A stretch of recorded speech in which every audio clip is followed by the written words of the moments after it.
Hey, and welcome to IMO, in my opinion, with J&M. Jonathan, how you doing? Big things. Big things happening. What's going on? Yeah, sure. I'm selling my house. Yeah. Didn't you have that's gonna be fun. Didn't you have an open house recently? Yeah, but a lot of people want to come at different times, so he talked me into the lock where you can put the key and they can come whenever they want. Really? I don't trust people with that. Yeah, I just realized that. What if somebody flicks a booger on my bed sheet or something? Anything. Like that? Oh wow, that's what you thought about? Yeah, I got. So you don't care about your PS5? No, I got valuables in the house. TV. My PS5, my dumbbells. I mean, it's just the PS5, but I'm just saying. I mean, Xbox. I got a shake weight in there somewhere. Oh, not the shake The only thing that's weight. going to be safe is that treadmill that weighs a ton. Edition. Oh, yeah. Fucking thing No, weighs a ton. that's staying there. Don't ever ask me to move that again. I almost died that day. No, I won't. That was horrible. All right, so we have another guest today, since we have so many now, which is great because it makes the conversation so much more fun. I'll let her introduce herself. Hi guys, I'm Chantal Hayes Randall. I am a creative director and actress here in Chicago. That's it? I feel like there's a lot more to you. Oh gosh, I'm a mom. There we go. Wife. Now we're getting into stuff. There we go. And I've lived in Chicago for 15 years, but I originally came here from Dallas, Texas. Go Plano East Panthers. Other than that, just living life, working, trying to survive this pandemic and not die, I think we'll be all right. I think we're getting to a place where we kind of understand what's going on. He says it as it's getting worse. Yeah. No, you know what? Hold on. Time out. We could talk about that for 2 seconds, okay? What? So it's not moving. It's getting worse because it's increasing, but it's not increasing in the speed that it was when it first got here. Let's be realistic. It's increasing, but it's not increasing like thousands and thousands and thousands and thousands a day. It's like what's our average case here in Chicago? Like 400? I don't know. Or something. 400 or whatever. That's what put us back into this mask mandate that we're not listening to right now. But it's okay. No, shame on you. We're all vaccinated here. All vaccinated here. Well, Yeah. I'm vaxxed. I'm fully vaxxed. So John, you're fully vaxxed? Yeah, you are. Yeah, it's a badge of honor now. Let's move on to another job.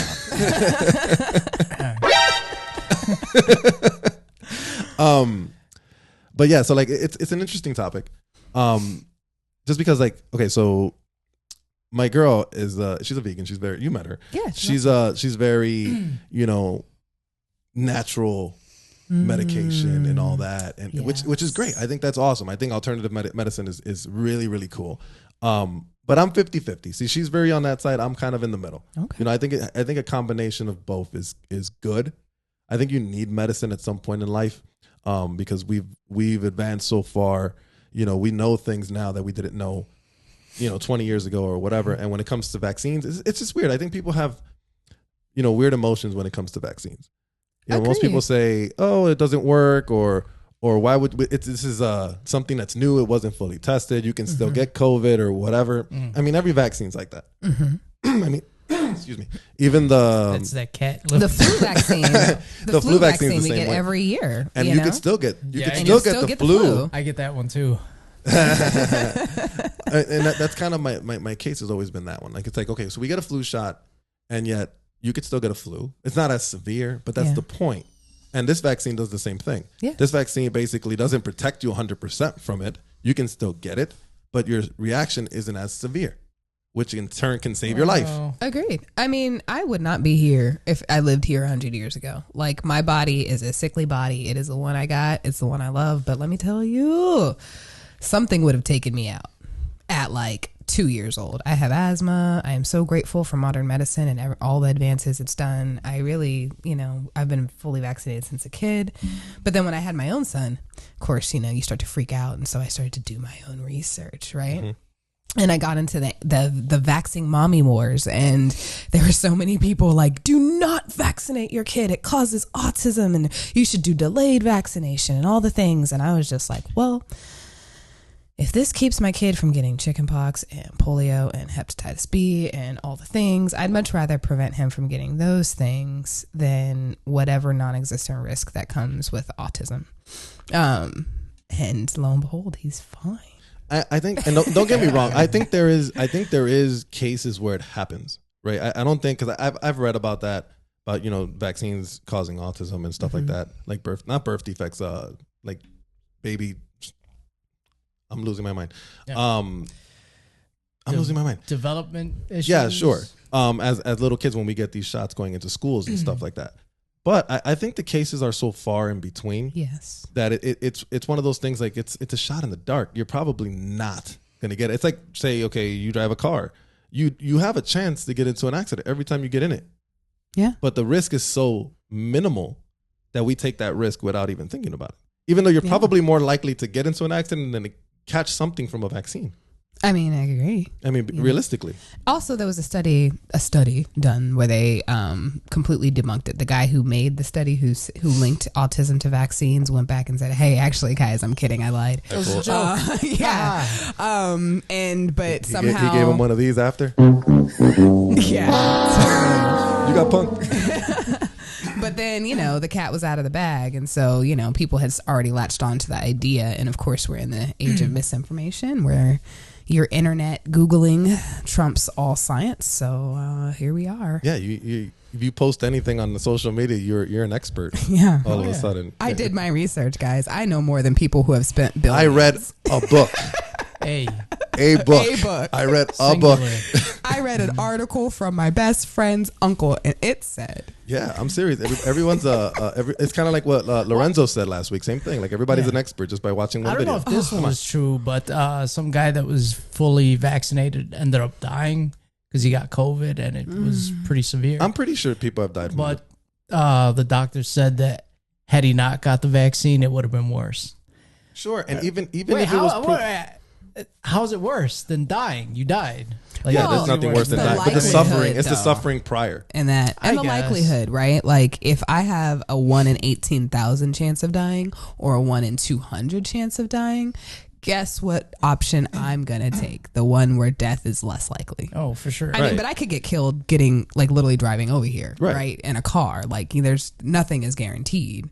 And we're okay with taking that risk every day. Every day. We fly planes. We do all sorts of things. People drive motorcycles, you guys. Yeah. I drive a scooter that goes 35 miles an hour. Yeah. I'm waiting for that phone call. Hey, your best friend died on a scooter. I'm going to go pick up his computer, his cameras. I'll put it all on OfferUp. It's an interesting concept. I mean, I believe in science. I'm a science guy, but I dabble in alternative medicine. Oh God, you gotta stop with the Nacho Libre references. Oh, I'm sorry. I've dabbled into the modern medicine, right? Not alternative medicine is the word I'm looking for.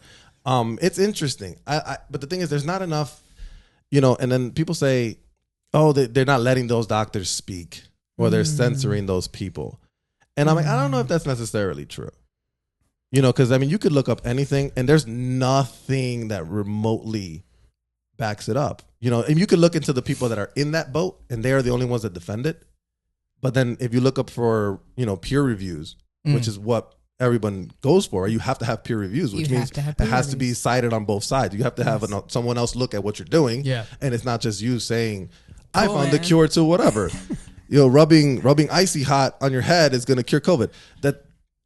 Okay. That's an alternative method, but does it work? I don't know. Who knows? I mean, how many commercials did anybody see? I mean, not commercials, but like, I remember, especially in Hispanic channels. I would see commercials where like, oh, do this, and this is the cure for COVID. It helps, and I'm like, oh yeah. And it's like a rub-on thing, and I'm like, really? God, this is such a scam. I tried blue emo. It didn't work. It didn't work? No. Probably wasn't going to work from the get-go. Nope. Okay, I digress. So you're an actress. Yes. How long have you been? How long have you been doing the acting thing? 9 months now. I started in January of this year, so I'm still a bit of a baby Bambi, but there's always more to learn. Did you take classes anywhere? I did. I actually have been acting since I was a teenager. When I was in high school, there was a really awesome program called Theater Major Studies, in which your junior and senior years of high school, you basically only have to go to school like 5 hours a day. And then the rest of the days you can spend in either study hall, sleeping at home, or you can choose to fill them with extracurriculars. And my mother, being the woman she was like, you are not staying home and sleeping, so you have to pick something. And so I picked theater. And so this thing. Hundreds of kids audition, only 20 kids make it. The first year I auditioned, I didn't make it. The second year I auditioned, I got in. And you are in that auditorium for 6 to 8 hours a day, every day. Ooh. Training and learning your craft at 15 and 16 years old, and it was incredible. Fun. Did we have that option? No, we did not. We did not have that option. You know what option I fucking had? I'm guessing that was in Dallas, right? Yeah. Yeah. It wasn't in Chicago. So Texas school systems. In Chicago, when I went to high school, we had to pick obviously electives at one point, right? Because you get rid of all those stuff. You need to take running or getting jumped. It's funny how you had to take the class and then you really had to put that into practice after running. That means you really needed to take running class. Don't bust your ass in gym because you were going to be running outside. Yeah, you better have energy. I mean, here's the funny part. So obviously I got into acting and all that stuff later on in life. And then I took film study in school as an elective, right? And that was first period. So since it was an elective, I didn't need it to graduate. Okay. So what did I do? I didn't want to go to school early. So I would cut that class and go to school 45 minutes late and ended up failing film study. And I'm like, you know what? Maybe I should have fucking went. I don't know. Maybe I would have liked it. I don't know. So what was your first project? Let's say film. My first film actually was released. Well, okay, the first one that got released is actually the first one that I worked on, ironically. But it got released last month. It's called When Love Comes Knocking. And it's a romantic comedy about a girl named Veronica who just goes looking for love in all the wrong places.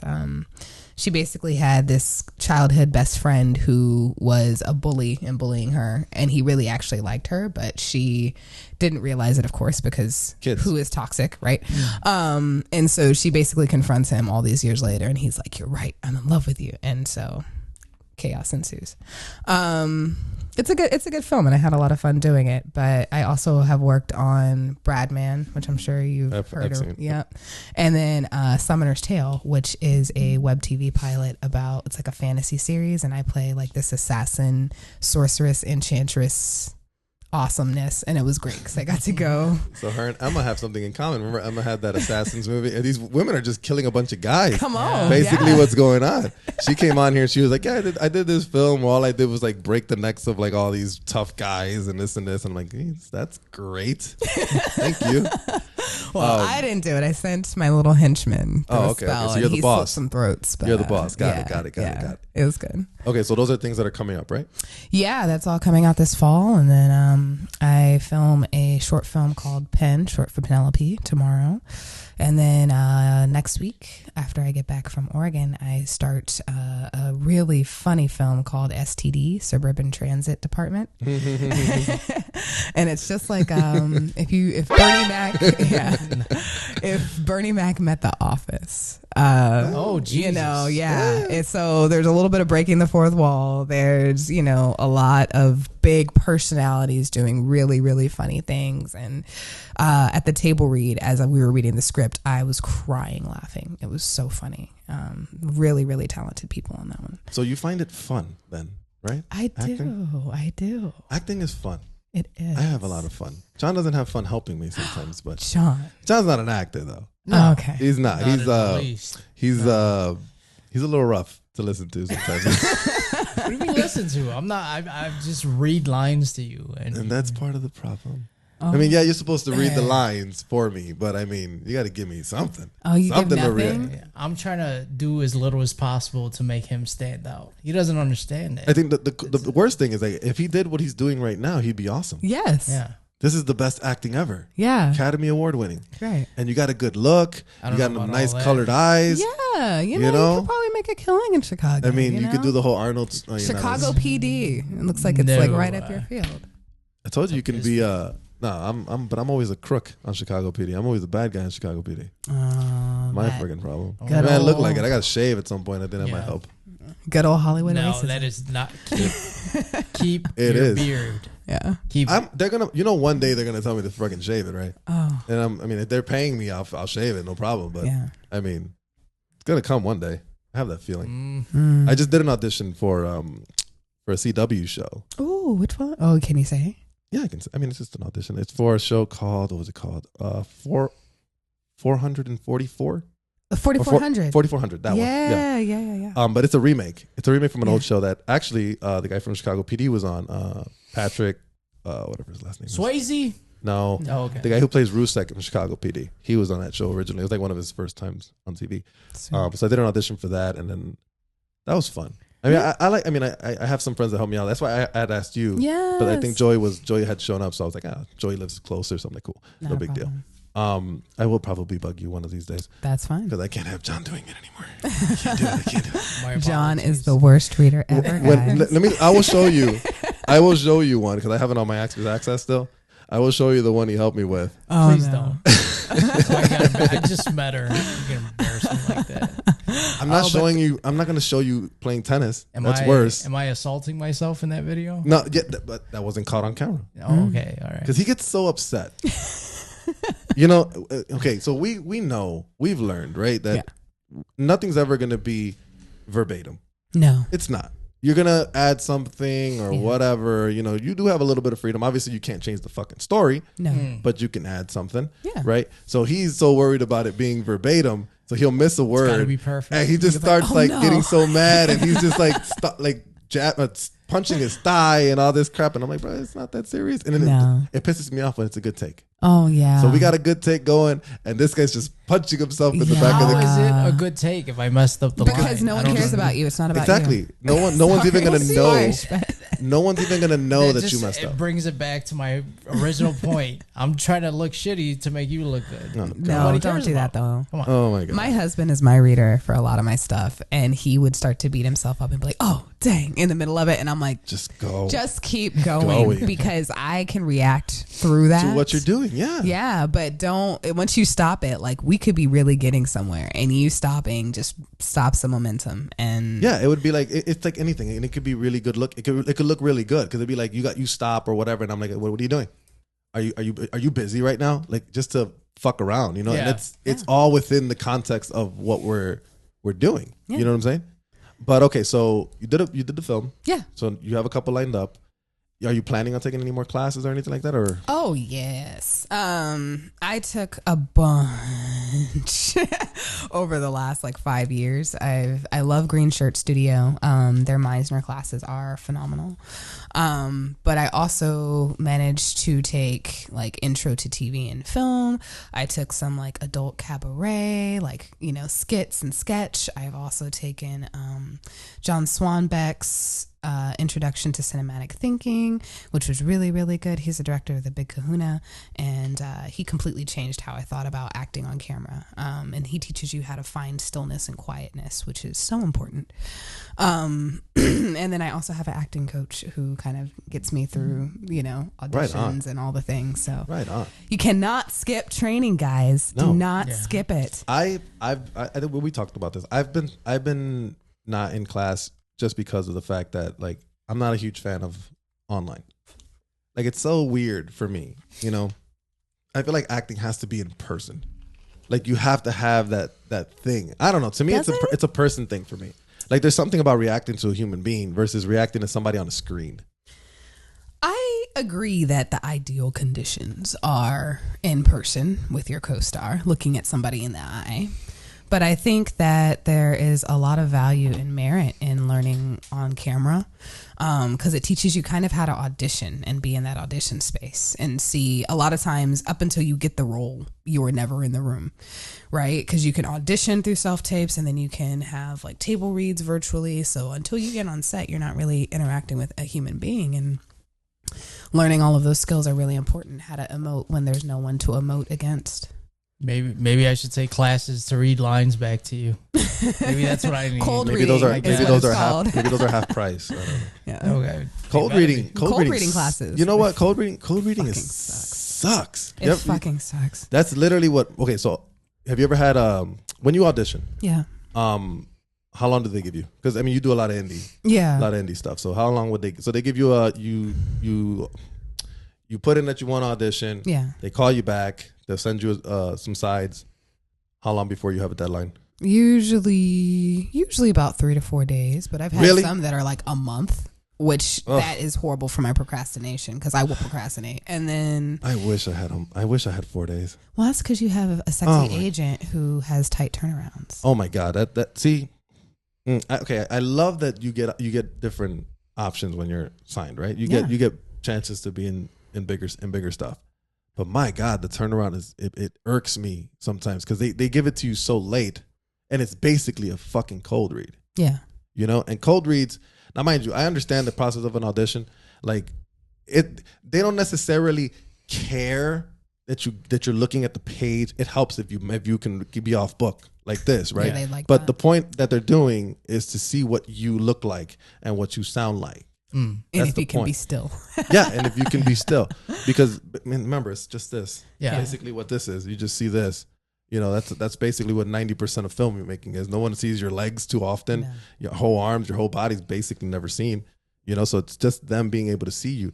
But it sucks because I'm a prepare type. So like even when you saw the papers that I had, like all that's just stuff that I use to prep for auditions. Because I like to think about it and I'm like, I want to create something, and that takes time. Yeah. Yeah.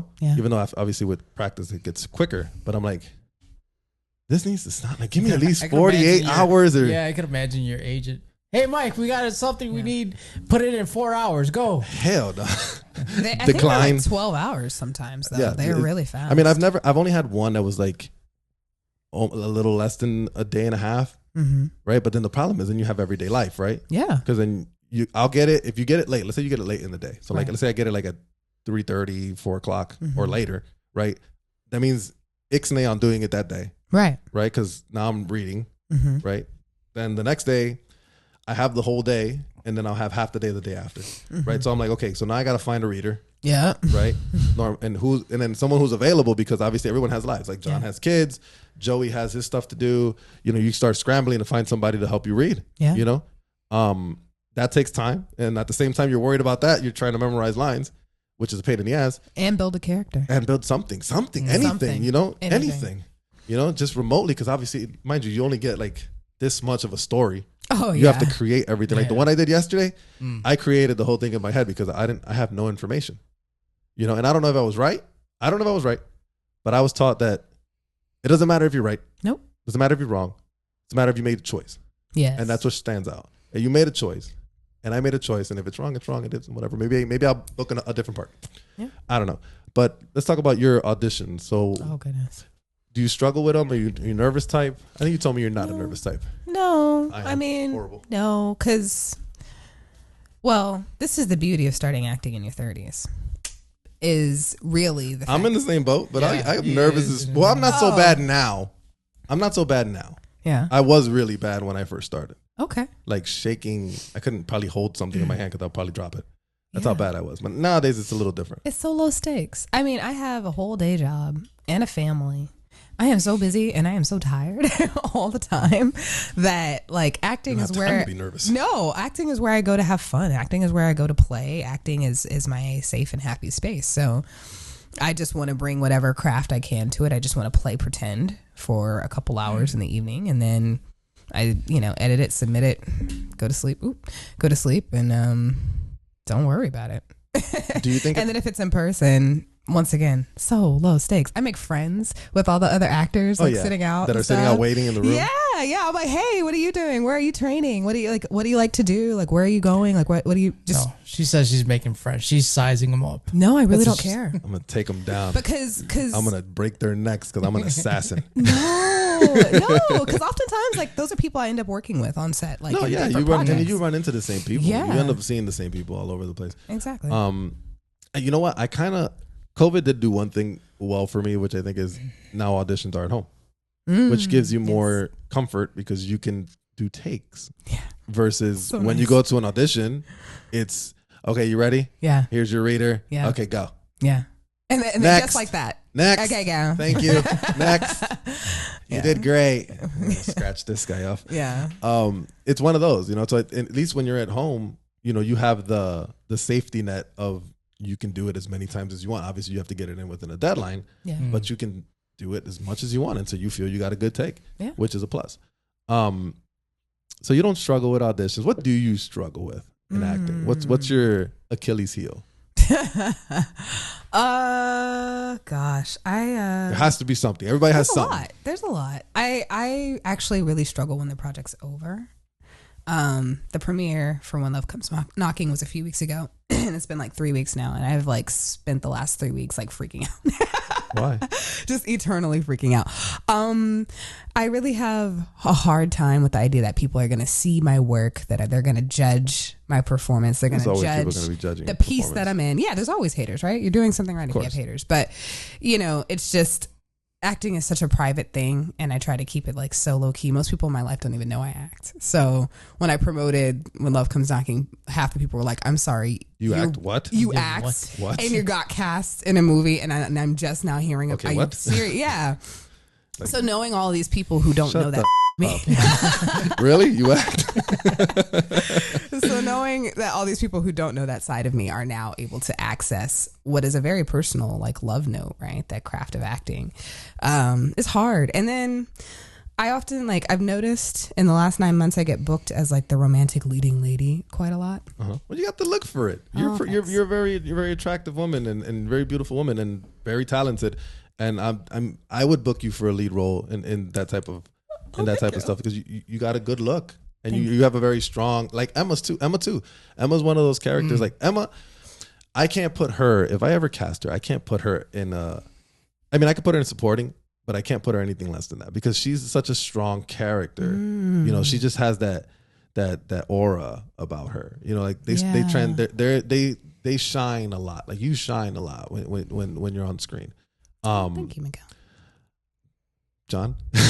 He's like, what? I don't know. Add to this? Well, what's my aura? What do I? You really want me to answer that? Arnold Schwarzenegger. No, yeah. All right, I'll take that. I will take that in a heartbeat. Oh my God, yes. I'm blushing. Damn, Arnold. The thing is, here's the thing about you, John. You got a good look. You're not bad to look at. I was just joking, right? Oh, no, I know. But since you opened that can of worms, we're gonna go there. Yeah, you have a very commercial look, John. You have a very good look. My opinion. Your only problem is that you're very big, right? Yeah. So you're a very large guy, right? So putting you next to someone who's average size is gonna look weird. Yeah. You get what I'm saying? It's almost like with me being so tall, you put me with a really, really short girlfriend, it looks weird. You know what I'm saying? I get it. And it's I don't know if it's a negative on my part because actors are usually shorter than what I am. I think like the average actor is like 6 foot or under. Yeah. A little under 6 foot. Under. But then it's like about 6 or under. But then there's a lot that are over 6, but I'm 6'3". I'm like Chris Helmsworth's height. What is it? Hemsworth. Yeah. Thor. Yes, yeah. Thor. I'm Thor's height. Yes. But then it's funny because then even when he's in the movie with Robert Downey Jr., they walk around about the same height and they have them in like 10-inch platforms because Robert Downey Jr. is like 5'5". No, he's like 5'8". Is he 5'8"? Yeah, I think. I feel like that's giving him much.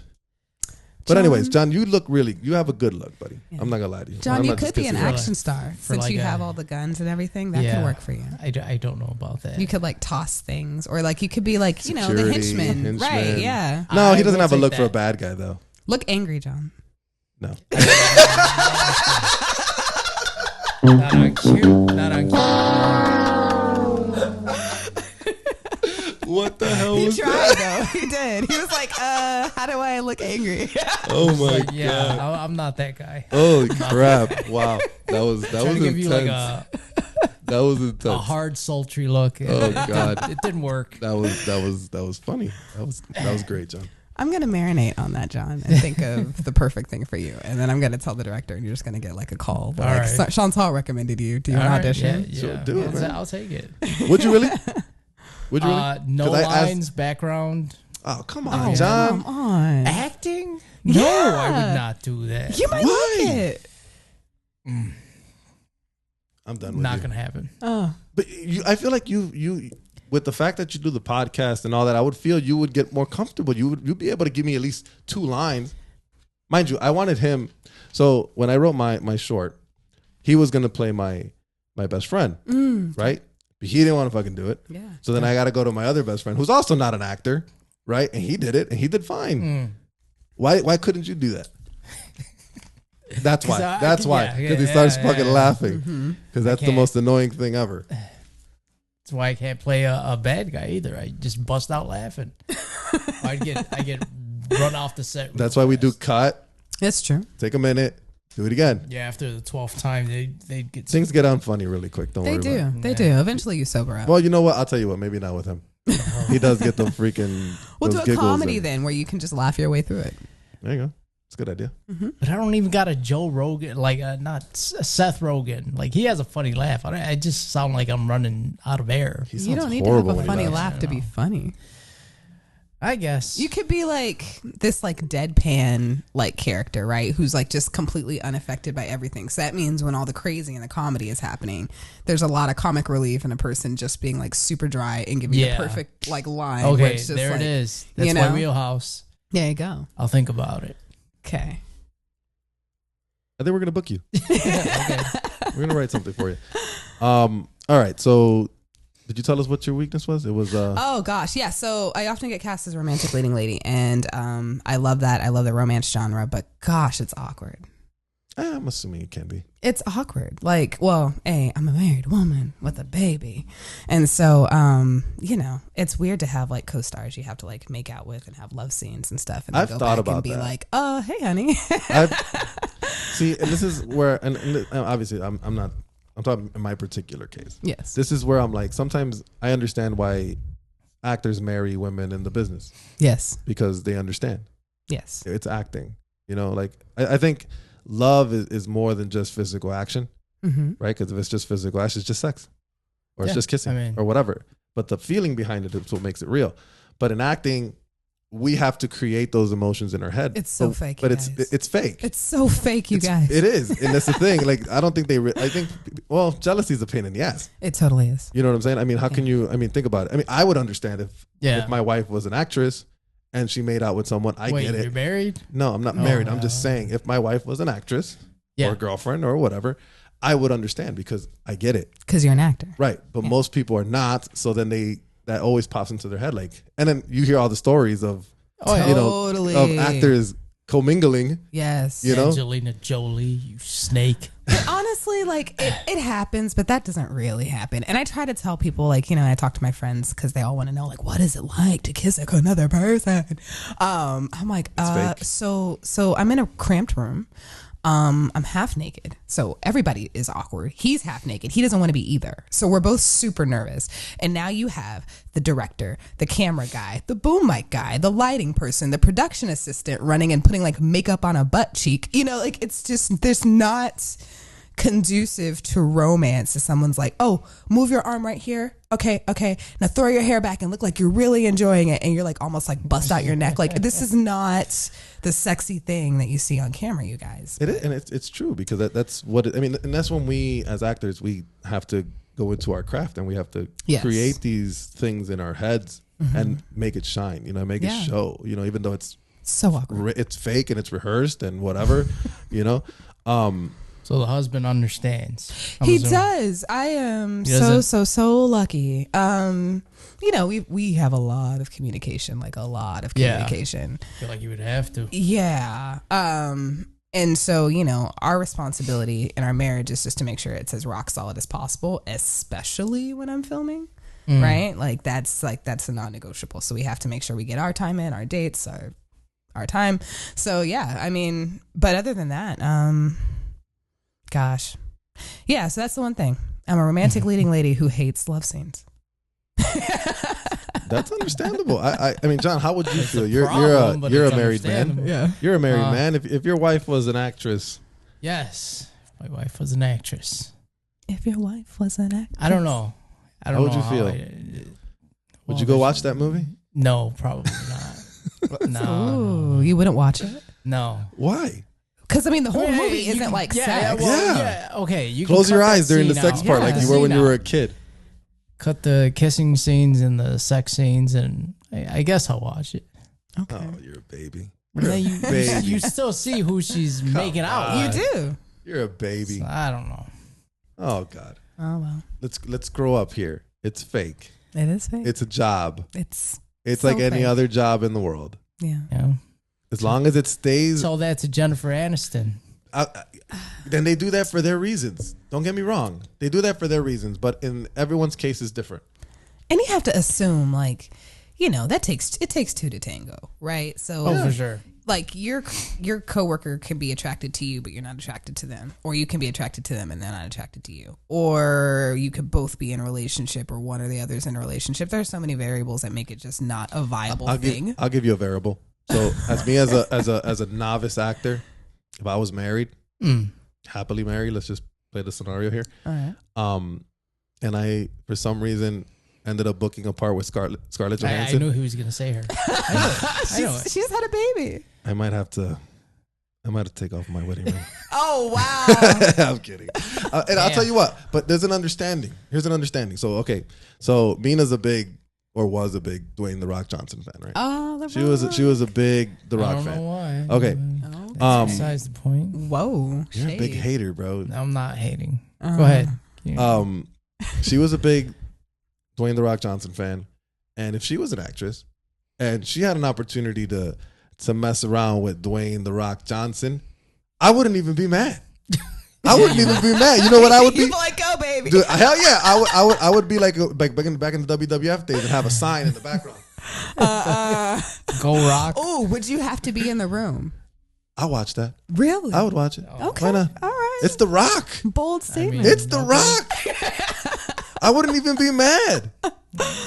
I mean, it's The Rock. It's The Rock. Or Hugh Jackman or whoever. Like, I mean, if it was Joe Smo from whatever, then whatever. That's kind of a pain in the ass. But it's The Rock. I only have like one actor who would be like, that would make me second guess. Yeah, but for the most part, who's that? I don't know if you want to say it. Do you want to say it? Does your husband know who he is? Yeah, I don't think anybody's gonna listen to this. Who actually cares? It's Arnold.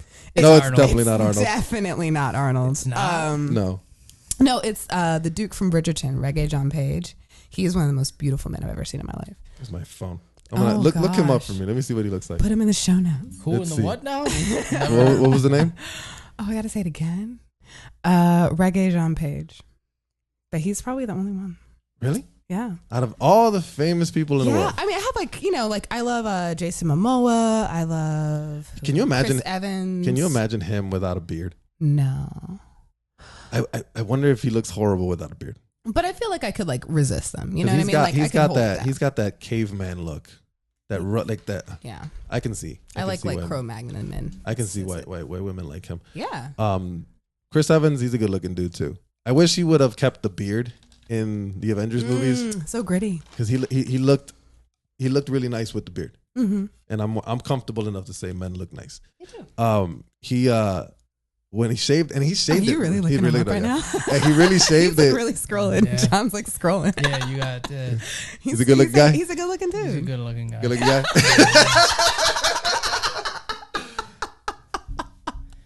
Okay, yeah, I can see. That's my type. I have a type. I can see it. We all have types.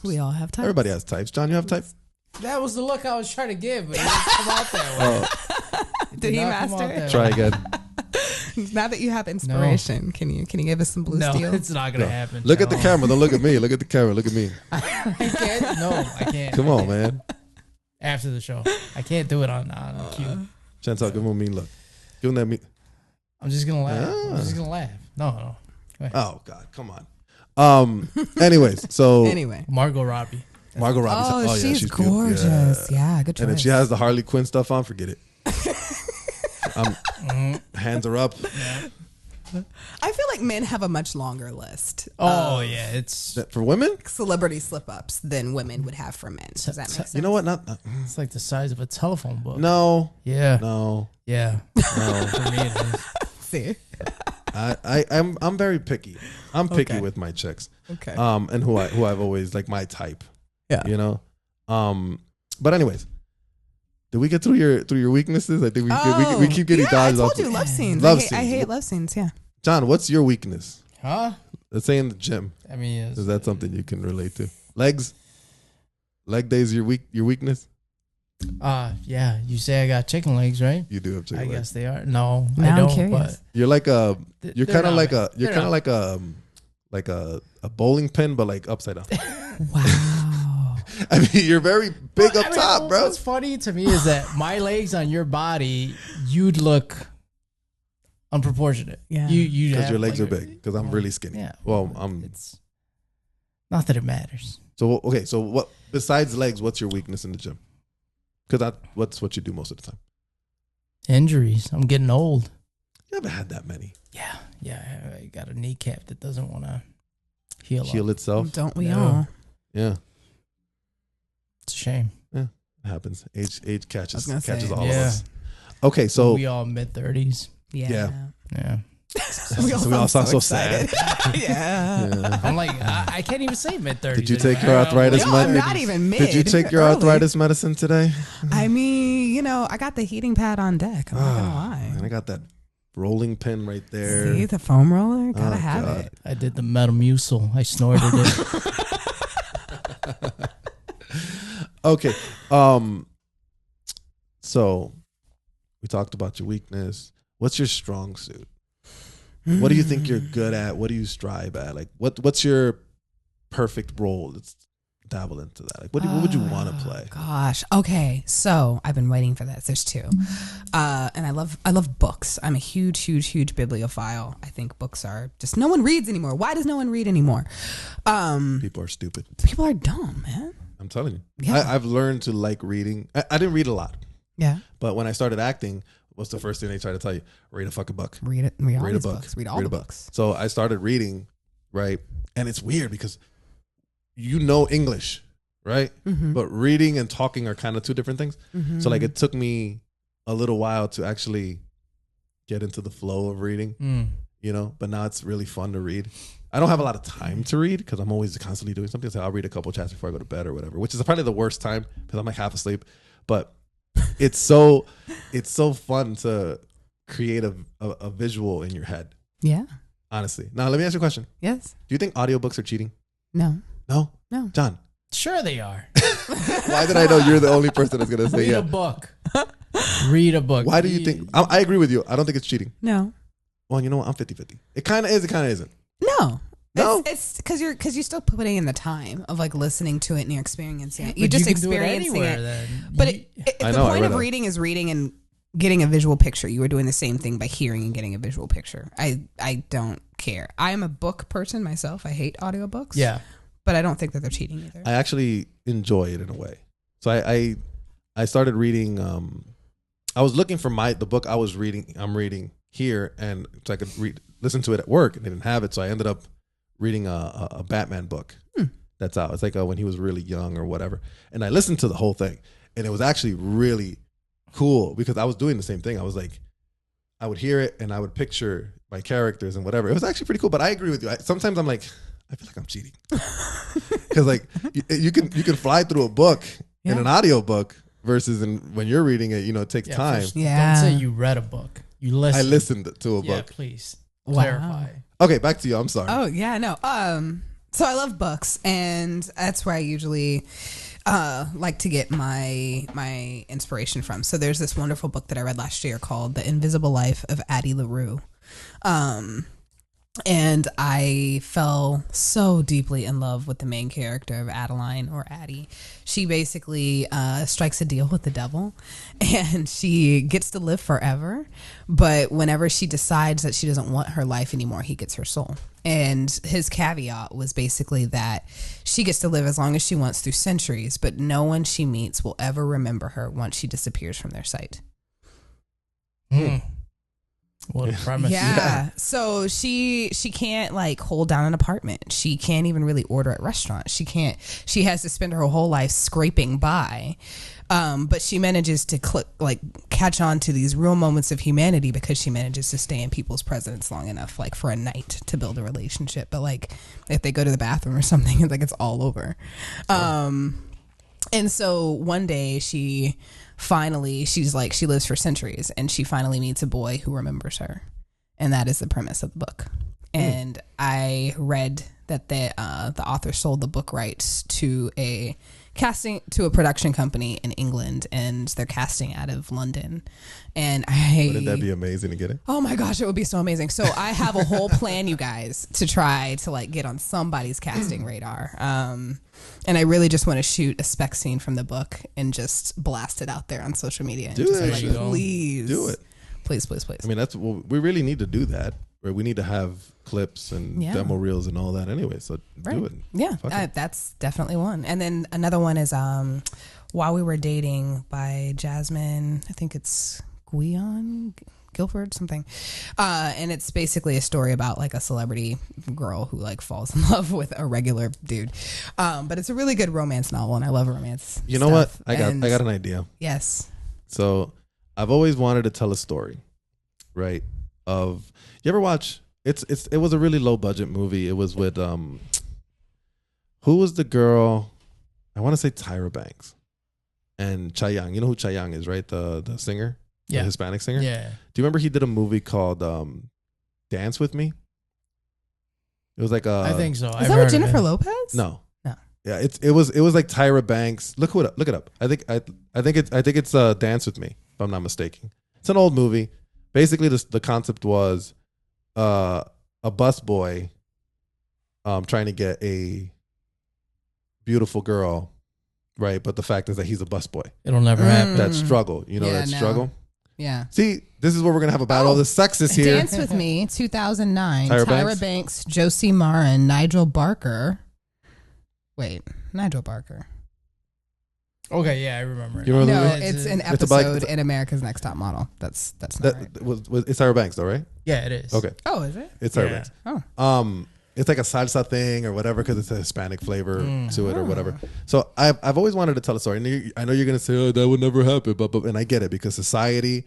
Well, I mean, that's what movies are for, right? In society, men are the protectors, the suppliers. That's the what do they call it? That's the average, right? Yeah. Man, stereotype. It is. I mean, I'm not 100% agreement with that, but that's kind of how it's always been, right? So I've always thought, when this came into my head when I went to go meet Alexa Bliss. When I went to go meet Alexa Bliss, who's a professional wrestler chick, one time. This was a couple years ago. I find her amazingly adorable, right? She's gorgeous. And I've always thought in my head, like, okay, if I walk up to her and this girl just instantly falls in love with me, let's just say. Only a man would think that. No, but I mean, what would that type of relationship be? Because she's a famous person versus I'm a guy who works, let's just say at Walmart. Okay, we've got tens of listeners. Who are wondering the same thing. This too can happen to me. But you get what I'm saying? Like, how would a relationship be like that? Because men, on the other hand, right, we can always date someone who's like, if you have money, you can date someone who works at McDonald's. It doesn't matter what the woman does, right? But the other way around, it matters. Yeah. Right? This is when it becomes like the sexist battle. Like, yeah.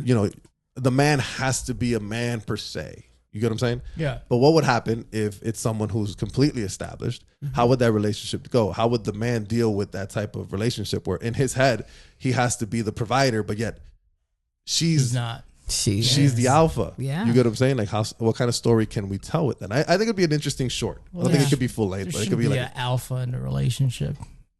Well, that's the premise of this book. It's called Why We Were Dating. And, so you can play my famous person in my short film. Sure. Who's going to date someone that works at Walmart.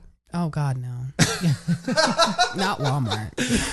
I was going to say McDonald's, but I thought Walmart was a step up. No, Chipotle. It's got to be someone. If she is super famous, anything is a step down. Does it have to be all the way to Walmart? But why? My question is, why does love have to be a step down?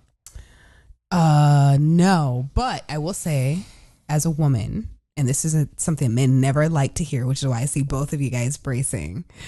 Am I bracing? Yes. Okay, go ahead. There's a certain amount of ambition, right, that is required. What if he works at Walmart and wants to be something else? That means the ambition isn't quite where it needs to be. If somebody is super established like that in the realm of like being super famous, there is quite a lot of ambition and drive and sacrifice and hard work. That is going to be very hard to match with a cashier from Walmart. Sure. But I feel like love, I'm not saying it will happen. And I don't disagree with what you're saying. And I think everyone has their opinion and what they're looking for. I think Yeah. everyone has their thing. And again, like I said, men, it's different because men, it would be weird if we held women to the same standard, right? Oh, that's I don't see a problem with it. I don't see a problem with it, but it's not the everyday. It's not normal Because it's normally not what's happening. It doesn't like we've grown up to be the head of households as men, right? That's kind of a thing that's weird now, especially here in the Western culture, because women are very independent here, and they want to be equal to men. No, maybe not equal. I don't know if that's the right terminology, but they want to be at the same level as men when it comes to everything. And I think we are a more level playing field. I don't think we want to be. Did you want to talk about that? This was part of it, wasn't it? Maybe. I want to talk about sexism in the industry. Oh, in the industry. Well, this has to do kind of with the industry. It is. Men Yes, tend to book more. Men. But women have an advantage. Men. Because women are beautiful. That was a great show. What was a good show? You don't remember? No. What? I don't even know what it was called. The Charlie Sheen. Men. Three men Oh. and a baby. Yeah. No. Was it that? Was it a baby? Yeah. No. No, that wasn't it. The one that this guy took over, Aston Kutcher? Yeah. Yeah. What the fuck was that called? Uh, Hold on. Never mind. Whatever. Yeah, It's not yeah. important. We know we know what We we're all talking know about. it. Yeah. So in the industry, men. Okay, it's getting better. it is getting I will better. say that. Says mean- the man. Shots are thrown. No, Ooh. it has. Answer that one, buddy. I mean, it's not all the way, but it has gotten a little bit better. I mean, there's women that make a lot of money. Oh, it's not so much about money. No, it's about lead roles, I'm assuming. No, I mean that Opportunities. too. Opportunities. Okay, so I guess this has been on my mind this week. One thing that I realized, I was talking to my girlfriend this afternoon, was I never, you hear as a woman, men think about sex 11 times a day, right? Not true at all. So I'm gonna get off this. he's You're like, I'm full gonna of let her shit. keep Yeah, you're talking. full of shit. So I didn't really realize like how much that came into play until I started acting and working with male directors. And while all the directors I've worked with have been complete gentlemen, absolutely, it's like they are looking for ways to inject sex into the script wherever they can, and even the smallest ways. So the easiest way is oftentimes they want me to not wear any clothes. And I'm just like, okay, whatever my character is doing, I assure you she can do all of this with her clothes on. And they're like, oh, but no, like, I want to get a lot more men on the seat. Yeah, like, we want to keep the men interested. And I'm like, if it's a romance, you're going to make it up with women. Trust me. Like, but for some reason, there's this need to always like pump up the sex because the sex will somehow get men to pay attention. But that just feels so gross when you have someone shooting a camera up your butt cheeks. It's wintertime in Chicago. I need you shoveling the driveway in like naked. booty shorts, Yeah. and Listen, you're just like, what? I'll give you one thing. Throughout history, anywhere the women go, the men follow. That's just the way human nature works, right? Because us as men, we look for women, right, as mates, right? Yeah. Let's just go a little bit, Neanderthalish. Sure. So, and the example I'm going to use is the only thing that why it makes sense of why they say stuff like that. Yeah. So back when we were young, in our young days, clubbing days, right?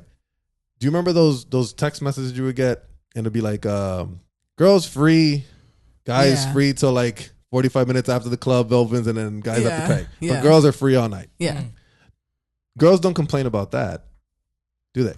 Well, that is a rare round. That's like. But here's my point. The reason why I say equivalency. But the reason, right? the example I'm using, the only reason I use it is because the reason that happens is because people know that if you have women there, men will come in, and men will spend more money.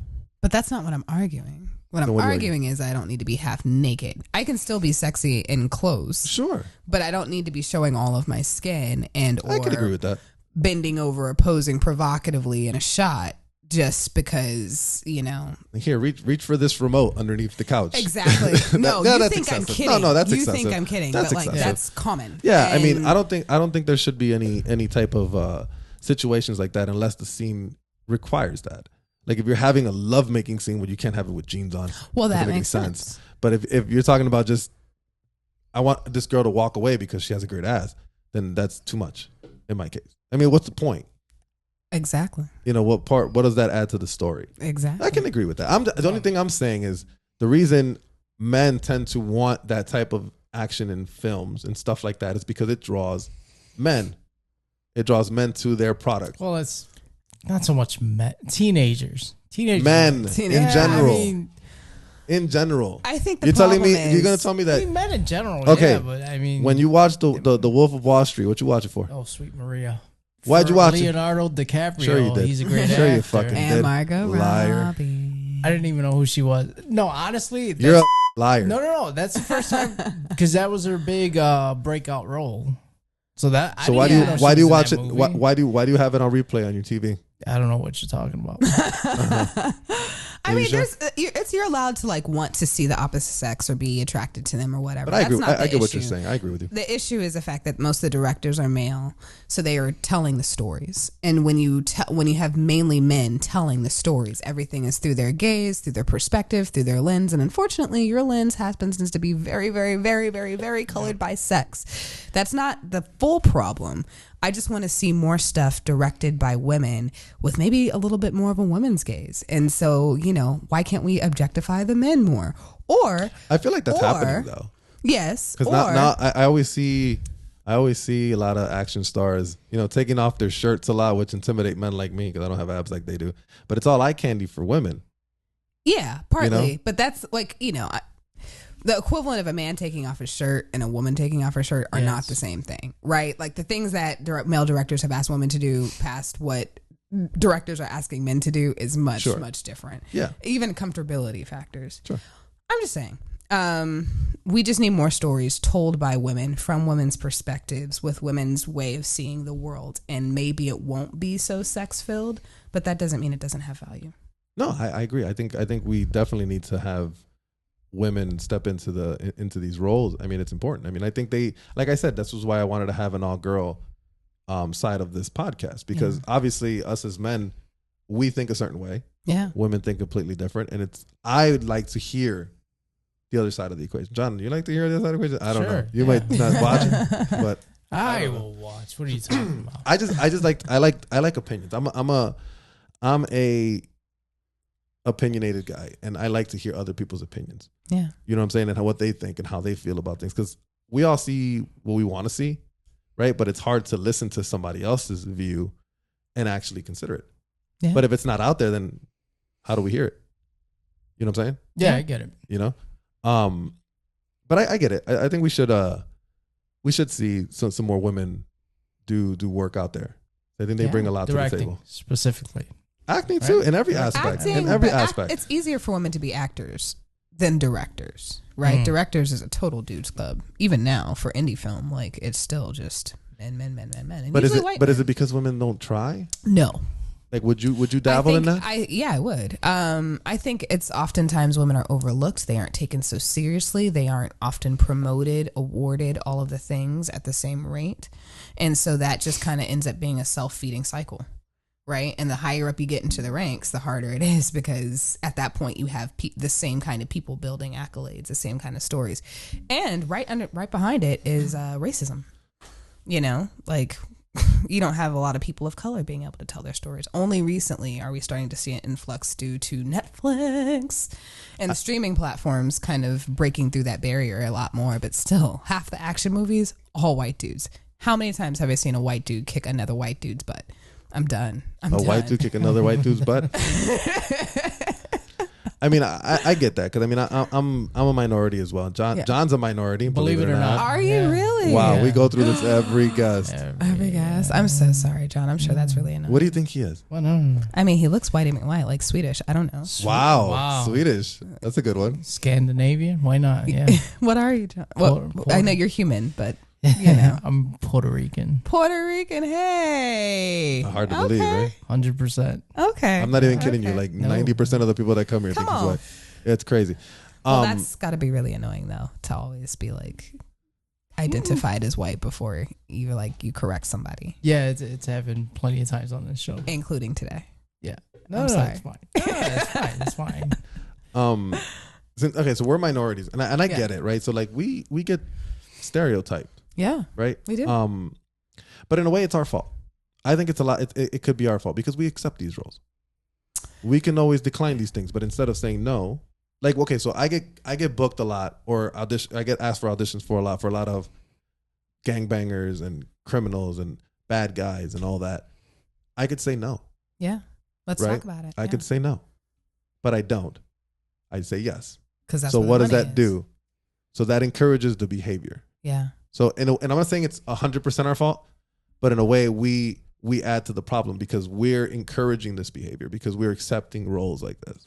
Well, I mean, we're trying to make money, obviously, and that's why we do it. But in the long run, we're saying, okay, it's okay for you to cast me as a bad guy, especially when you're novice, because when you're novice, you got to take everything. You got to take it. You know? But even when it comes to Hispanics, most Hispanic actors, because there's not too many that are A-listers when it comes to Hispanics. There's a few. There's not many. So we're probably in the same boat as African Americans and everybody else, right? We're probably in the same boat. That's when it comes to leads. I didn't like it. There was this one thing that came out. It was a Puerto Rican guy from the Bronx, and he had an all Puerto Rican cast, and people gave him flack for it. In the Heights? For In the Heights? The new one? Yeah, that one. But it wasn't all Puerto Ricans. There was a lot of Hispanics. But they gave him flack because there wasn't African Americans in it. Yeah. Like there wasn't Afro-Latinos in it. Oh, okay. As main characters. Right. I thought they were, okay. But they were there. But it was a Hispanic. It was a Hispanic film. I mean, you're not going to have white people in a Hispanic film. No. But they weren't complaining about white people. They were complaining that there were enough. Okay. So my thing is, so I have mixed emotions when it comes to stuff like this because, I've been a part of Hispanic cast members, a full Hispanic cast and films like that one where, it's cool that it's all Hispanics or all African American or whatever. I get it. It feels good to say. Yeah. Right. But let's understand something. We're doing, and I know it's the thing is going to be like, oh, they did it first. We're still doing the exact same thing we're complaining about. Yeah. Because we're saying white people drowned the industry and took over the industry. And we're against that because they're not letting us in. Right. But on the flip side, now we're doing the same thing. We make a film or whatever that's full of Hispanics or full of African Americans or Asians or whatever, and we don't include them. And we celebrate it as a victory, but it's not necessarily a victory. No, it's a I don't want to say it's a war cry. It's like a line in the sand. Now it becomes them against us. Yeah. You know what I'm saying? I love the idea. Don't get me wrong. I love the idea that all African American cast or an all Puerto Rican cast or whatever. It's a good idea. But look at it from far away, and what does it look like? It looks literally the same thing that we don't like. You guys all look this. Yeah, ideally, you get what I'm saying? Ideally, you're gonna have Caucasian, African American, Asian, Hispanic in one movie, but it's kind of hard. But you can make a mix of something. Yeah, it doesn't have to be. It doesn't have to be one or the other. Yeah. Well, my biggest thing is I'm obviously, like you said, super frustrated with a lot of the stereotypical roles there are for African American women that I can even audition for, right? It's like hood black chick number 1, hood black chick number 2. I get hood Hispanic guy number 1. And so I'm constantly being asked to act ghetto. But oftentimes in indie movies, with these predominantly black casts, they're just regurgitating the same kind of stories of black people that Hollywood is, where it's still black people as a stereotype, black people acting hood, black people acting ghetto. And we have more ownership over the story because we're telling it. But I'm actually really interested in, as I think about my career as an arc, I want to be very, very intentional about not just taking roles like that, but making sure that I'm not being typecast, even by my own people, as a certain kind of black person. But I really want to showcase that black people can be a myriad of personalities and character types and interests and all of the things. And so one of my big things is I try to work on really diverse casts, like truly diverse. I applaud that.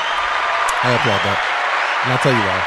Because that was one of the things that I like. Did you happen to watch? That was entirely too long. I'm sorry. It's pre-programmed. I can't control that. I'm sorry. Did you happen to watch my short film? I did, of course. Okay. I did that in a way where I wanted to show that I had different side of me because I can always play a bad guy. Of course. Every day. That's in my back pocket, right? Sure. So like you said, and this is where I agree with you 100%. Like we need to get away from the concept because then a lot of people do it, you know, and I'm not throwing shade on what people do. You could tell whatever story you want to tell. More power to you. Absolutely. My opinion is when I look at my friends that are Hispanic and are doing things, you know, all these films have a similar tone. Yeah. Like Hood or Hispanics, it's all about gangs and shooting here and shooting there, which is great. Sure. But it's a story like, is that the image that we want to portray as Hispanics and as actors? Ideally, not every time. Not every time. We want to, look, I want to be, I know you hate it, but I want to be a Gary Oldman. Yes. A Hispanic Gary Oldman. That's what I want to be. Even though I'm not that talented, but that's my goal. That's my guy. Because he's so multi, you know, you don't even know what he is. Yeah, you don't even know what he is. Chameleon. Like, just like Arnold. Go ahead. Come on. just you know who's really carved a good niche for herself is Gina Rodriguez. Gina Rodriguez. She did like Jane the Virgin. She's on Netflix now for that show, that movie Awake. But she also did another Netflix movie not too long ago called Look her up for me, John. She's so gorgeous. I'm more of a face person. She's a Chicago girl. Is she? She is. Yeah, I heard and that. she's a comedic actress, but she can do dramatic too. And she has managed to do. She's Latina, and she presents as Latina, but she has managed to somehow carve this niche of being like pro Latina, really with Latin centric casts, but none of them are stereotypical. And that's She what I plays want. the same stuff that white people do, but she just happens to be a character who's Latina. But she's, of course, an A-lister. She's got a name, so she can do that.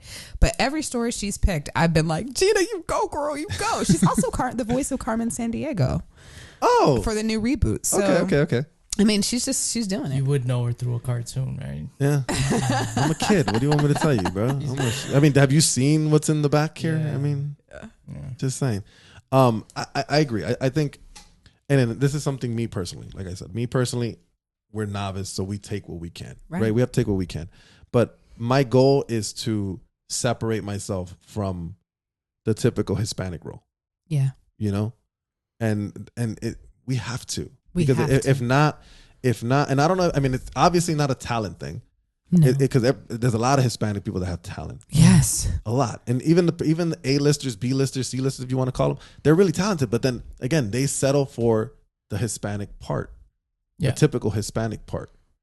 You know? Yeah. And it's like, why? I mean, I get it. It comes with money. I get it. Money talks, right? But if we want to change like we want, right? We want to be equal when it comes to opportunity in Hollywood, then we need to change it. And the only way to change it is to start with us, because we have to, they're not going to stop. They're going to do what they do, what they've known to do for ages. Yeah. Right. So the only way to change it is we want to hire you for Hood Girl number 2. God, no. There you go. That's what you say. I don't even audition for that kind of stuff anymore. Like I've done them. There's enough stuff in my reel where I'm like, I can play your head chick. Now I don't have to do those things anymore. So I just don't audition for it. I usually, if I see it's Caucasian and there's no reason for her to be Caucasian, I'll submit. You know what I mean? Like, right. But also I've been finding a lot more, at least indie stuff right now in this very moment, are like open ethnicity, go. And so that really helps. But then once they cast like the mom or the dad or something like that, then all of a sudden they're locked into a certain race. But you know, I think this all goes back to telling our own stories. Yeah. Right now we are surviving in a system not built for us, not built to elevate us or our stories. So that's why we have to create our own stories. Yeah, I agree. I can agree with that. So are you going to write something? I am not a writer. Do you have an idea? What else do you think you can do? Oh gosh, I could do everything. I'm a creative director by day. Like, okay, but like film directing, like, do you think you could take on a project? I think it'll be really fun because I know quite a lot about like angles and photography and videography and color grading, and I'm starting to learn more about sound. And I know I have a really good sense of high production value and what it takes to get a high production value. I just need, I think the hardest thing for me would be like building the team, right? Like, yeah, I could direct, but do I also want to be the cinematographer and the sound Don't do person that. and the Oh, lighting no. person? I Oh, would need no. to He's not a big fan find- of. Oh no. Yeah, no. So I Don't- would need to Jack of find a all crew. trades. Yeah. I mean, it's doable. It is 100% doable, but it's a headache and a fucking half. Right. Like when I tell you, I had not. Okay, well, you spoke with Mina. Right. There was months and months and months where that's the only thing in my head, and I have to figure this out because I'm one of those. Yeah. I'm one of those guys like that. When I get an idea in my head, I have to see the fucking thing through. Yeah. I have to. Like it bothers me until I literally cannot do this, and then I'll drop it. Okay. But I'm one of those, like when we did this podcast or whatever, when we started, my idea, I had a vision of what I wanted it to look like, and we're getting there. Yeah. We're getting there. We're not there yet because I still want to have a couple things, but little by little. Same thing with my short. Like my short, I had a vision of what I wanted it to look like, and nothing was gonna. So I had a standard. Mm-hmm. Let's put it that way. I had a standard, and everything had to look to this. Everything had to look to the standard. If not, it wasn't going. Yeah, it had to do the same thing with the podcast. That's why he gets mad sometimes whenever we'll do a podcast. Man, we'll have a podcast. Like we have one podcast that I'm embarrassed to have it up there because we had problems with a camera. Why'd you throw it out there? Because you fucking told me to do it, right. and I can't tell you no too many times. Have you seen how big you are? Really, bro? Come on. But I'm one of those, like, it has to look right. It has to sound right. It has to, I mean, it doesn't have to sound perfect. No. But it needs to sound good. I'm a perfectionist. So, like, things bug me and it just annoys me. And I sit there and I think and I try to figure these things out and whatever. We have to reshoot it, whatever we got to do. That's what we got to do. That's me. I'd be the same way. So, imagine trying to being with this mentality. Yeah. Directing, filming, editing, sound. See, no. All under and you're responsible for all of that. So I won't do it. Don't do that. Don't curse yourself with that. But I want good people. And maybe this is my. You can always spitball ideas and have somebody write it down for you. Totally. Totally. I'm gotten really good at networking. So I'm starting to assemble my Avengers, right? I was about to say. I'll go on set, right? Avengers! And I'm like, I'll go on set and I'll be like, oh, like you're really good at lighting and cinematography. I'm thinking about doing this thing. And we make friends. I'm like, yeah, give me your information. And then I have a person who works with me who is really good at videography and editing. So he's in my back pocket. I'm like, okay. I have a sound guy who I met on another set, and he was like, yeah, I'll work on like anything. Like, and we do writing too. So I'm like, okay. So I'm starting to put the things together. Now I just need the big idea. And I don't have a big idea yet. But I know I want it to be not stereotypical. I know I want it to be diverse. It'll probably be a drama with a little bit of humor in it. And that's all I know. But, It'll come. It'll come. Yay. With whatever you want. Yes. It usually comes in a shower. I know it will come. Yeah. And Like, if you know guys what? have Honestly, any ideas, no. like start like talking. Not for me. Me, it's at work. Like I'll be at work doing something, and like on my ride to work, I'm always my mind's always thinking about stuff, and I'll come up with this idea. By the time I get to work, I forgot about that idea, and then I'll start forcing myself trying to remember that idea, and I'll try to keep it in my phone, and then I forgot that I wrote it in my phone, and then 2 months later I'll be like, oh shit, I wrote this in my phone. But I have a couple ideas just for shorts. I'm not ready for full length at all. I just want to do stuff. Yeah. Yeah. It's like an itch. Yeah, it's weird. It's almost like, okay, so I had my agency just got rebooted basically. So like they had a management change. Okay. So I didn't get no auditions for like 2 months. Oh no. Okay, so like I got one for yesterday, and it felt like I haven't done anything in a long time. It's like you have to keep doing it. Yeah. That's the only way to get good at it. See, you have to keep reading my lines for me, John. That's how you get good at it. I will. I'll ask you to be my reader too. But there you if go. you suck too much, I'll yell at you. I don't yell at you. She said she'll yell at you. Big mistake. I won't yell. You're just throw a shoe at you. You're just gonna freak me out, and I'm gonna mess up even more. I'll just like stare at you with like really prolonged, annoyed eye contact. No, like, why are you? That doesn't work for me. All right. We're getting pretty close. Yeah. Anything else you want to talk about for another 10 minutes? 10 minutes? Any topic. Anything you want. Spit it out there. Any shout outs, anything like that? What do you want to say hi to? What do you do for a living? We don't know. She said it. No, she didn't. I am a creative director for she a told global us. She didn't say it. nonprofit.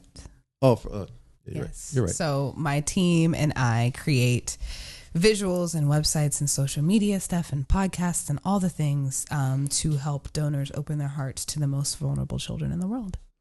It's a lovely job. I used to work as a graphic designer in advertising for like McDonald's and AT&T and Jack Daniels and Miller Lite. And while those are very big, sexy brands, it felt like I was making rich people richer. And so I really wanted, when I re-entered the workforce after having my son, to work in a place where I was just making the world a better place. And it's great because since I've joined, we like have nothing but $1 million fundraiser days. Awesome. We smash all of our records year after year. And I have a lot of fun guiding my team and creating like really, really cool visuals and pushing things from a graphic perspective. Right on. So That's awesome. Isn't that something? Did Having that a answer job your you question? yeah. Didn't we talk about I that don't last know. week? I wouldn't know anything about that. What do you do, John? Don't worry about it. What do you do, John? Nothing important. Yes, you do. You do something very important. Shut up. I'm kidding. No, we. Okay, so I think this goes back to how we were raised. I work for Walmart. No, you don't. No, I don't. Shut up. I mean, I'll tell you what. If you're a store manager making over $100,000 at fucking Walmart, more power to you. If you are happy and it's really what you want to be doing, then I have Because no problem. I'll tell you right now, you can make a lot of money at Walmart. Honestly, because I mean, I used to work there If your years last ago. name is Walton, Yeah. sure. They don't even, there's not even many Waltons left in that company. So like I said, a store manager makes about $100,000, Okay. right? A not co-manager. The next up above him makes damn near almost 500. Wow. You know, Wow. and they work for Walmart, mind you. Okay. Plus, I mean, again, nowadays, I still have some friends that still work there from when I used to work there, and they're like, you know, team leads or whatever. I mean, they don't make horrible money. I think one of them said that he was making like $26 an hour. I mean, I didn't want to rag on people working at Walmart. That wasn't my No. But I get. I was just trying to make you feel bad. No, but I get the concept, because when you think of Walmart, you think of you know, minimum wage or whatever. I was talking about like celebrity, like we know what kind of work it takes to was become a a joke. celebrity. No, of course. It seems like it's the same. No, but I mean, we all work there, and then we all, like I said, we all make our living, and what we all do, make our living. You know, And all jobs are noble. exactly. Yeah. Like, what do you do, John? John, now I'm I really work curious. for a municipality. I love how you fancy that up so well. Oh gosh, what do you do, John? Public Works.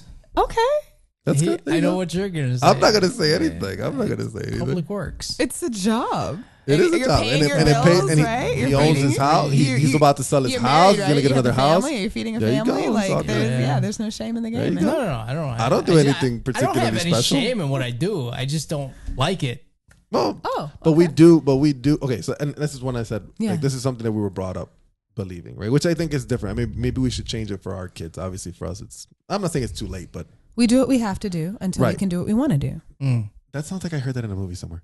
Oprah. Where's that from? Oprah? Where there's it's in a movie. I swear. Oh, whatever. So like, I worked in a warehouse for a lot of years, you know. And I just got a new job. It's more of an administrator job, but whatever. It's a regular, 9 to 5. Nothing special, nothing, but it pays the bills, and it gives me time to do what I want to do, which is act.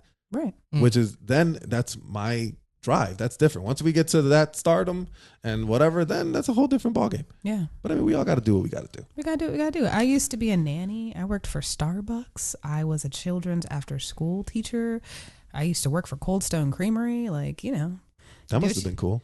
Ice cream all you the get time? really strong forearms from working with those spades. the Yeah. spades. But yeah, I mean, you do what you have to do until you can do what you want to do. And even now, I love my job. I really do.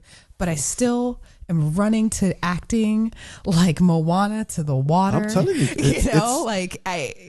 there's something about it that I find interesting, and it's in every aspect though. Yes. Like not just the acting part, like everything, like directing, the cameras, and editing, and all of that just fascinates me. The collaboration, the play, the fact that you get to play pretend, and there are a whole room of people who are as committed to this game of And pretend you can make as you money are. playing pretend. You can. And a lot of it. Yeah. A lot of it. Like in costume, casting spells and like pretending to kill people. I mean, there's no cooler thing. It's great. No cooler thing. And with CGI, I can look like him. Yeah. So hurry up and get famous so I can latch on like a tick. You're gonna. I already, bro. If I make it, you make it, bro. Right. You're on my. One of us eats. What We all do they eat. call it? Yeah. You're a part of my crew. Your click. Your clique. Your There squad. You go. You're part of my squad. There you go. His entourage. My aunt. That's the word I was looking for. You're gonna be part of my entourage. You, Ralphie, and Martin. You're all gonna be part of my entourage. There you go. Awesome. 5 more minutes. Okay. Anything else? No is an acceptable answer. I always say Yeah, you that can to say no. everybody. Oh. If you want to leave and not come back, it's okay. ran out of ideas. No, I love this podcast. It's a lot of fun.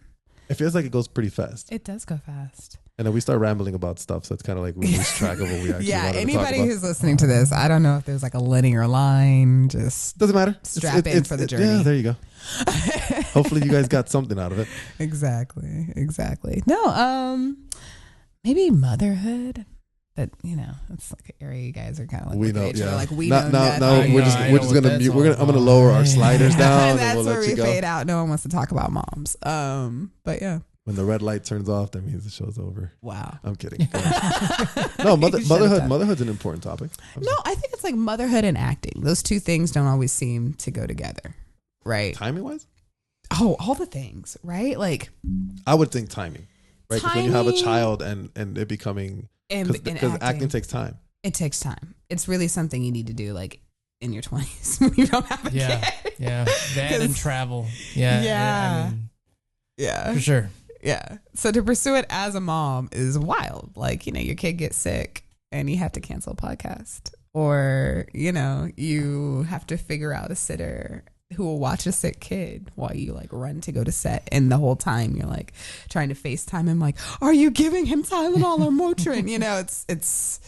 It's quite a lot. I swear I wasn't mad that you canceled on me, but it's okay. No, I I wasn't felt mad. so bad. I wasn't. We took a week off that week, right? Yeah. A couple weeks ago. Yeah. We needed Well, a week it was off. fine. anyways. Yeah, we needed a yeah. week off. Did like 6 in a row, I think. Yeah. We've been trying to pump them out. And the funny thing is, if we really want to be successful in this, we got to do more. More than one a week. Yes. Oh gosh. That's when that whole conversation when you were like the first time we crossed 1,000 subscribers, you were like, "So I can quit my job now, right?" Yeah. I'm like, "Okay, you can quit your job. We're gonna have to do podcasts like all day. twice a day, It was a joke, Twitch stream. just to freaking though. Nope. because you have to keep." This is the thing, and I've had people stop doing podcasts because obviously they expect it to become overnight sensations. Within the 3rd episode. Yeah, they think because they're popular amongst their friends that they're gonna be popular amongst the masses. Yeah. And that's not how that shit works. You're not Joe Rogan. Joe Rogan already had a fan base prior to his podcast that made him famous. That You know what I'm he saying? built. So like my thing with them is like they quit. Mm. Why do you quit? It takes too long. It takes so much. That's the grind, as the young basketball kid would say. That's the grind. You have to put up with this You're shit. not up for it. But sometimes, things come to a natural end. If you've recorded 100, 200 episodes and you've exhausted all the topics and you'd rather focus on Okay, that I can being accept. the next. I can accept. But after 5, Yeah, no, you can't cancel after 5 episodes. that's my point. Yeah. You know what I'm saying? And you know, because you do your own podcasts and stuff like that. Yeah. It does become, routine, but you have to find a love for this. Yeah. Like I find it fun.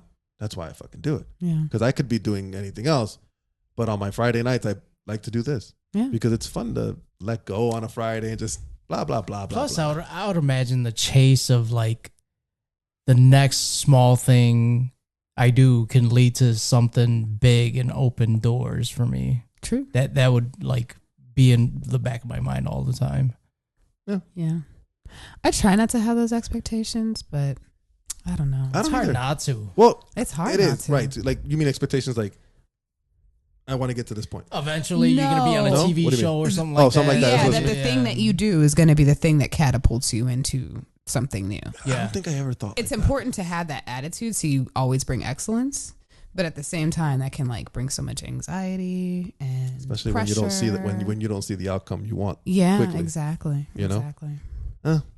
Hopefully. Well, I mean, I don't really care when it comes to subs and views and all that. I don't really care. I do this because it's fun and I like sharing opinions with friends. Yeah. You know, and I've been having a lot more actors and up and coming actors. I like to hear what they experience. Yeah. You know, and maybe it might help me. Maybe it might help John get in front of a camera. Come on, John. I mean, he's in front of a camera every Friday. I don't understand why he can't just. Yeah, but it's different. You want to know the What don't difference? you You might Stop find that fucking you looking love at it. Look here. Stop looking at it and look here, or look there. You just keep looking at it. That's great. Anyways, I think we're gonna wind down. Yeah. Did you have a good time?